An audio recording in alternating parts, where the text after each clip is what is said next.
Злото прави раздор помеѓу луѓето, да се уништуваат, да се јадат едни помеѓу други, и безверието, значи немањето вера во Божјиот суд, дека нештата се случуваат онака како што Бог сака врз основа на гревот или правдата на душите. Што значи луѓето се ставаат во улога на Бога и заради тоа стануваат егоистично со огромен порив за злорадост, за ширење гнев, за фрустрација, за уништување на другиот. Бидејќи секој може да се најде во слична ситуација, животна ситуација. И на Фросина, и на Васил, и на фамилијата Кулакови, и на Јованови.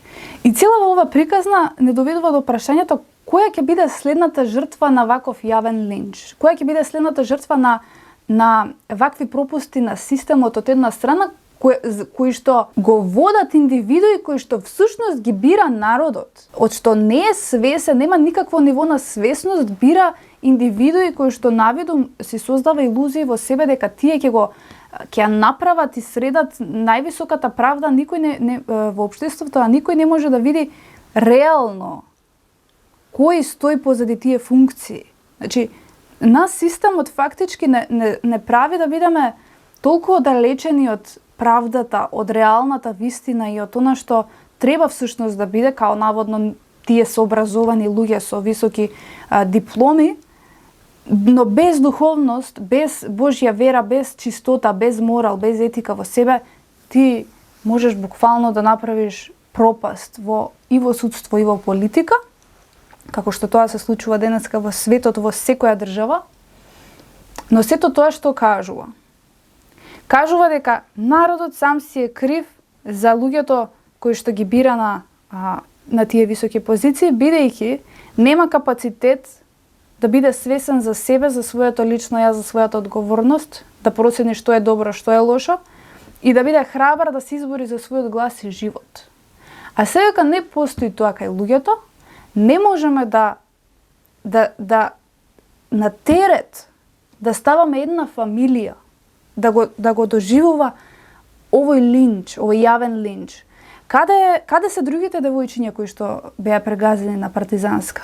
Каде е Вања во целиот овој случај? Зашто тогаш не се дигна народот за многу поголеми и други неправди кои што се случувале во текот на минатото?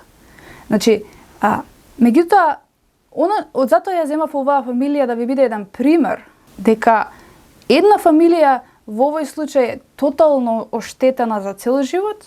Заради што? Заради неуки родители за кои што болката ја претвораат во омраза, за медиуми кои што идва и чекаат да дојдат до еден лајк, до едно споделување со некои експлицитни, екстравагантни и шок наслови, и затоа имаат по 500-600 илјада коментари од оздола, затоа што луѓето едва и чекаат фрустрацијата која што добиваат од системот, од политиката, политичарите, од медиумите, од сите останати мали и големи бизнеси во општеството кои што имаат алчни потреби, имаат зло во себе, затоа што каде што стои алчноста, поривот за лично его, за воздигнување на самиот себе, таму спие злото. Да не се лажеме, таму спие и лежи злото.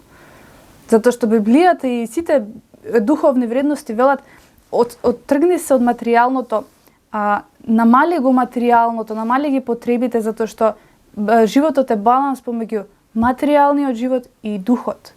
А не можеш во преголемиот луксус и материјални изобилие да го имаш